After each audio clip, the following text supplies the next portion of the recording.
Breaking news చూస్తున్నాం. నేడు మధ్యాహ్నం 3 గంటలకు సచివాలయంలో కేబినెట్ భేటీ జరగనుంది.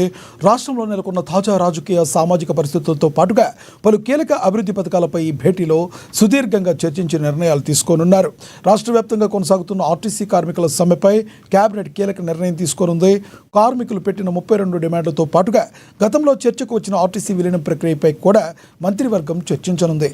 సమ్మెను విరమింపజేసేలా ఉద్యోగ సంఘాలకు భరోసా ఇచ్చే అవకాశం ఉంది. దీనిపై మరింత సమాచారాన్ని హరీష్ అందిస్తారు ఫోన్ ద్వారా. హరీష్, చెప్పండి, మీ దగ్గర ఉన్న తాజా సమాచారం ఏంటి? రైతు లక్ష్మణ్ మధ్యాహ్నం 3 గంటలకు సచివాలయంలో సీఎం రేవంత్ రెడ్డి అధ్యక్షతన కీలక కేబినెట్ సమావేశం జరగబోతా ఉన్నది. ఇక ప్రధానంగా దీంతో వాళ్ళు కీలక అంశాలపైన కూడా చర్చించి రాష్ట్ర కేబినెట్ నిర్ణయం తీసుకోబోతా ఉన్నది. దీంట్లో ప్రధానంగా ఏదైతే జస్టిస్ పిసి ఘోష్ కి సంబంధించి కూడా మొన్న హైకోర్టు కాళేశ్వరం జరిగిన అవకతవకల పైన కూడా హైకోర్టు ఏదైతే తీర్పునిచ్చిందో ఆ అంశం పైన కూడా ఈ రోజు కేబినెట్ లో చర్చించనున్నారు. దాంతో పాటుగా ఆర్టీసీ కార్మికులు 2వ రోజు సమ్మె కొనసాగుతా ఉన్నది. ప్రధానంగా వాళ్ళు 33 ప్రధానమైన డిమాండ్స్ తో వాళ్ళు రాష్ట్ర ప్రభుత్వానికి సంబంధించి కూడా నిరసన తెలుపుతూ సమ్మె నిర్వహిస్తా ఉన్నారు. ఇక దానికి సంబంధించి కూడా ఈ రోజు ఏదైతే ఆర్టీసీ విలీనం పైన కూడా కేబినెట్ లో సమావేశం నిర్వహించి చర్చించిన తర్వాత కీలకంగా నిర్ణయం తీసుకోబోతున్న నేపథ్యం అయితే కనిపిస్తా ఉంది. ఇక సుప్రీంకోర్టుకు సంబంధించి కూడా గతంలో ఇప్పుడు హైకోర్టు ఇచ్చిన తీర్పును సవాల్ చేస్తూ సుప్రీంకోర్టుకు వెళ్లాలా కాళేశ్వరం ప్రాజెక్టు అంశం పైన. ఇక మొన్న ఏదైతే సీఎం రేవంత్ రెడ్డి నేరుగా కాళేశ్వరానికి సంబంధించి కూడా బ్యారేజీలను సుందిల్లా అన్నారం సంబంధించిన బ్యారేజీలను సందర్శించారు. దానికి సంబంధించిన మరమ్మతులకు కావచ్చు వాటి ఈ అంశం పైన కూడా చర్చించి నిర్ణయాన్ని తీసుకోబోతున్న నేపథ్యం అయితే కనిపిస్తా ఉంది.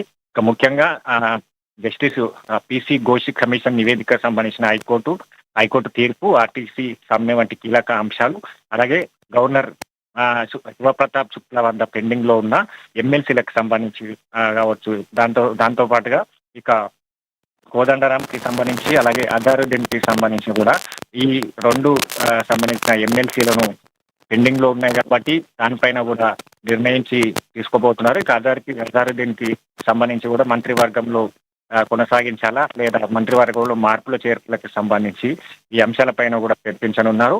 ఇక కీలకంగా కాళేశ్వరం ప్రాజెక్టులో భాగమైన మేడిగడ్డ అన్నారం సుందిల్ల బ్యారేజీల పునరుద్ధరణ, ఇటీవల మేడిగడ్డ బ్యారేజీకి సంబంధించి కూడా అక్కడ సీఎం రేవంత్ రెడ్డి సమీక్ష నిర్వహించారు. కుమ్మిడిహట్టి నుంచి కూడా సుందిల్ల వరకు లింకప్ చేస్తూ ఏదైతే మరమ్మతులు చేయాలని కూడా రాష్ట్ర ప్రభుత్వం ఒక నిర్ణయాన్ని తీసుకోబోతా ఉన్నది. కాబట్టి ఆ ప్రాజెక్టుకు సంబంధించి కూడా పూర్తిగా ఉపయోగంలోకి తెచ్చేందుకు అవసరమైన చర్యలకు సంబంధించి కూడా కేబినెట్ లో చర్చించనున్నారు.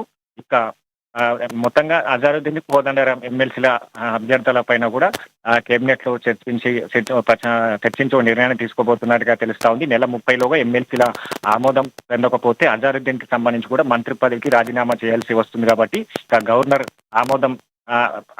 ఆమోదించకపోతే రాజీనామా చేయించి మళ్ళీ ప్రమాణం చేయించాలా లేదా ఇతర ప్రత్యామ్నాయ మార్గాలను అనుసరించాలా దానిపైన కూడా చర్చించనున్నారు.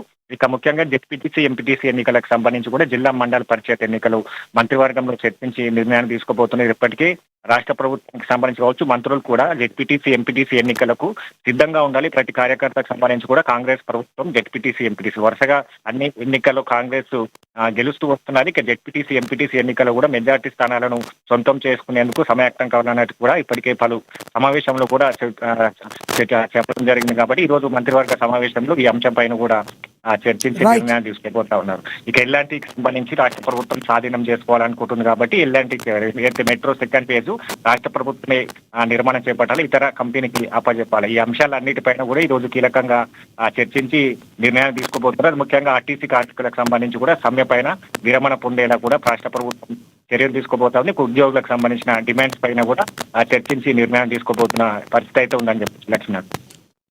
Thank you Harish.